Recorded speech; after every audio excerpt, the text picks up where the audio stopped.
This podcast is powered by the pros at Paschal Air Plumbing and Electric. Arkansas owned, Arkansas operated. GoPaschal.com. Morning, Bob. Always appreciate you hopping on halftime here with us today. What's going on? Hey, how are you guys doing? Well, Good. beautiful day here in Fayetteville, sunny, and I'm not sure the temperature, but you can tell it's summer. But getting ready to go up to John McDowell Field here in a little while, do some track interviews, looking ahead to the Olympic trials and the Olympics. Well, that sounds cool, man. Because I mean, so all of the women that won the 400, the famous 400 sweep 1 through 4, will they be available today for you? Actually, I'm not talking to them unless I run into them. They're not down on the docket, but yeah, you're going to see you're going to see them in either Eugene and possibly Paris. You know, Nikisha Price, who's from Jamaica. She's probably the queen of Jamaican sprinting right now. A title Veronica Campbell, former Razorback great, used to hold. Kind of an unofficial title, I guess. They're not officially like the queen of Jamaica, but track and field is very big in Jamaica, and sprinters are their biggest. If people remember Usain Bolt, they're like national heroes, and so she'll be running the Olympics for Jamaica, I'm sure. And then Kaylin Brown, a young freshman, come on like gangbusters. She's going to go to the trials. I think have a shot to make it. Rosie Effing, unfortunately, Britton Wilson, a former Razorback NCAA champion, she posted on social media, I guess it was Tuesday night, she's got a lingering injury and will not be able to compete at the trials. And then thus obviously won't be in Paris. But yeah, there's a lot of former Razorbacks you're going to see in Paris competing for the U.S. and Jamaica and various countries. 25 to 30 of them is the number that you had sent me earlier today.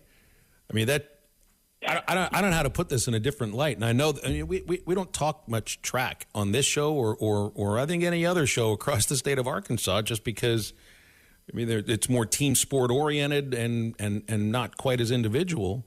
And we might not know what we're talking about in these cases very much, but it feels like with possibly 25 to 30 Razorback athletes involved in the Paris Olympics, that that's worth celebrating, just the number alone, and might be something that's, I don't know, just a little bit underappreciated, even by me.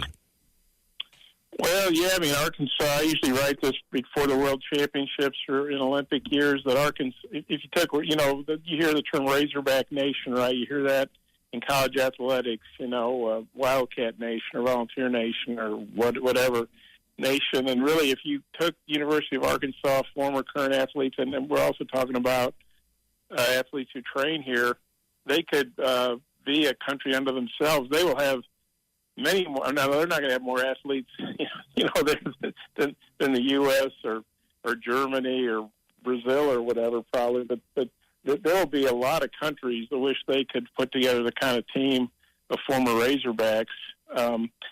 For instance, Ryan Krauser, he's a two-time gold medalist in the shot put. Now, he went to Texas. I know Arkansas fans don't like Texas, but he's trained here in Fayetteville now for a few years, and he obviously likes this area, and he's going to be a gold medal favorite. You've got Tara Davis-Woodall, who's married to Hunter Woodall, a former Arkansas sprinter. She went to Texas and Georgia, but she's made this her home now with Hunter. She won the World Championships in the long jump indoors. She's going to be a favorite pride of medal in Paris. Obviously, she's got to make the team first, and it's very competitive. People remember Aiden Owens-Delarme, who grew up in your native Pennsylvania, but his mother's Puerto Rican, so he has dual citizenship. He'll be at the Olympics in the decathlon in Puerto Rico and have a shot to medal. And I'm just, Sandy Morris, who vaulted here at Arkansas. She transferred here from North Carolina. She's going to be trying to make her third Olympics. She's won a silver medal at the 2016 Olympics, multiple gold medalists at the World Championships indoors and out. She's going to try to make her third Olympic team. So that's, I mean, we could take an hour and not name everybody probably. Mm-hmm. I know you don't want to do that. Well, I mean, it's just that, again, that's a big number, 25 to 30. And it's reflective upon and maybe there are other SEC programs or programs across the country that potentially have that many people up for their various home country Olympic squads, but I would be surprised if there are. And, you know, you're reminded after the baseball season comes to an end, track goes on and wins more national championships. The women sweep indoor and outdoor. And I know Coach Bucknam's team didn't necessarily perform as well in the outdoor as they would want it to, but they still win the overall kind of the award for the top track program in the country for men with the John McDonnell Award. We're just reminded, I mean, we want to talk about what school specializes in what. Arkansas has been and continues to be a track school. Oh, yeah, it's a track powerhouse. You know, Chris Johnson, his first year as head coach, and he's been very instrumental in the track program's success as an assistant coach. But, yeah, the women win indoors and outdoor titles. Can't do any better than that. And then what Chris did, and it was a pretty seamless transition from Lance Harder to Chris Johnson, and that historic 400 top four spots. Not only had never been done in the 400, never been done in any event at the NCAA meet, indoors or outdoors, where anybody had taken the top four spots. And then they set the collegiate record by quite a margin in the 4x4 to end the meet. That they clinched it. And so, you know, last year at the World Championships, Rosie Effing is from the Dallas area. She won a gold medal in the mixed relay, which is 2 men and 2 women. I don't think they do that in the Olympics. Maybe they should.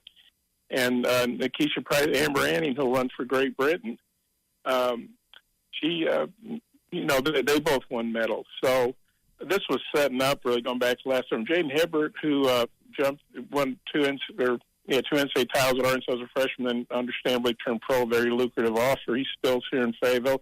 He turned 20 in January. He's going to be the favorite to win the triple jump at the Olympics, I believe. He's the world leader by a huge margin. He would have won. I think he would have won the gold medal last year World Championships, but he unfortunately hurt his hamstring on his very first jump in the final. But here's a 20-year-old kid that may be jumping for the next 12 years, and he's already at the top of the world, literally in the triple jump. Sounds like you're going to be busy during the Olympics, Bob. From afar, I know you're not headed to Paris, but you'll be busy. I won't be going to Paris, but yeah, we'll be monitoring it for sure, and it'll be on NBC and also, I'm sure, all kinds of platforms. Well, looking over at, at this point of the summer, you know, we're reflective on what just happened throughout the athletic calendar and looking ahead a little bit, you know, starting to look at the football roster and what it could look like, and we have a sense of what the men's basketball team will look like than the women's, and that's coming around as well. Baseball's got a ton to try to figure out really in the next month or month and a half before the draft gets going. And so looking back at this last athletic calendar, it was a step back in a lot of cases. Football, men's basketball, women's basketball, baseball, softball, just kind of at least a little bit of a step back in some cases, or even a bigger step back in terms of, I think, men's basketball. But you got momentum with Cal. It wasn't the best 2023, 2024, and there's room for improvement and probably programs that can improve too. Oh, for sure. I mean, football going 4-8.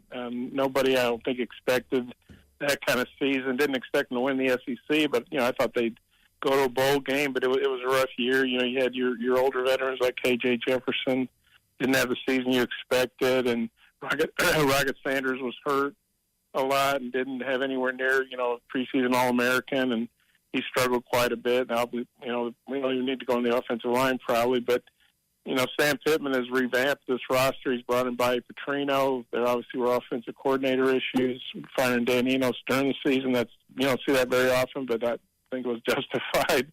Not saying Dan's not a good coach. It just wasn't working. And Bobby Petrino, I don't think they could have hired a better offensive coordinator. And they've got some returning guys, you know, having Luke Haas healthy again, a tight end is going to be huge for them. They really brought, I think, 3 new starters on the offensive line. Maybe it's actually 4. No, it's 3. But they moved guys around, and so we'll see what happens. It's a very challenging schedule. And no Alabama, but really no breaks. Either got to go to Oklahoma State early. And then basketball, men's basketball, that's probably the big, exciting story. You know, John Calipari coming in from Kentucky, and looks like they've got a very good roster, added some experienced players, some from Kentucky, some from other places. Nice recruiting class, freshman class as you expect, but it's not like they're going to be playing 7 or 8 freshmen. I think they've got 3. And then you had Trevor Brazil back and kind of a surprise. But if he's healthy, we know can be an impact player. And then I know Mike Neighbors has really revamped his whole roster. I think he'll have 5 new starters, added some JUCO players, went the international route. We'll see how they do. And baseball, for, great record and a great regular season, disappointment in the postseason. And I know that doesn't sit well with fans, doesn't sit well with Dave Van Horn and his staff and the players. So really looking for a bounce back in a lot of the main sports.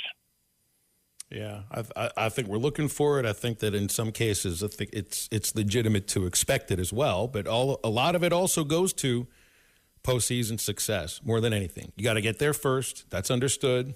But just looking at the bat and ball sports, let's separate those from the others for a time being, because football didn't make the postseason. Men's basketball didn't. Women's basketball did, but it was 1-out in the NIT on the road against Tulsa.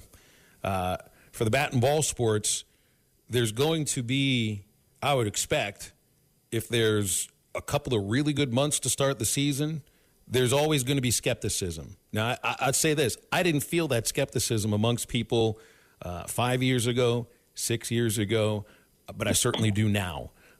The last 2 years, people that have had that skepticism early in the season, pointing to this is what's going to do them in, this or that, or they won't go far in the postseason, they've proven to be right. And I think there might be more skeptical fans just because of the last 2 years being knocked out at home. So it's just, man, it's always, we have all this optimism in February, but we're always proven to just wait until June, and that's a long time to wait.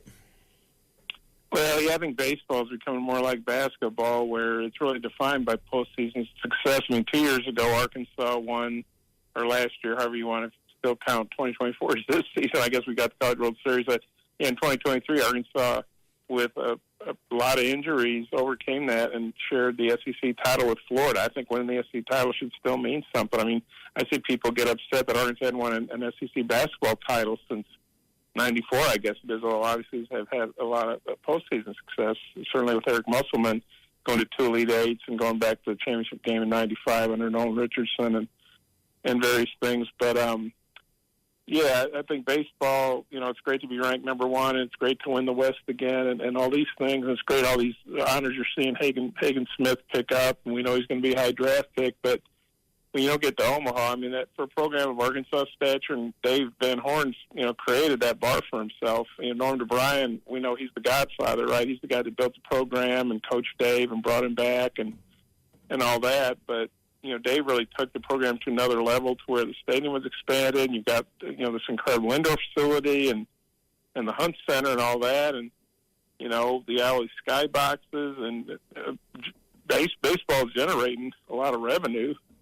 And tickets aren't cheap, and I'm not saying they should be, but when people are putting out that kind of money, whether it's football, basketball, baseball, they want some bang for their buck.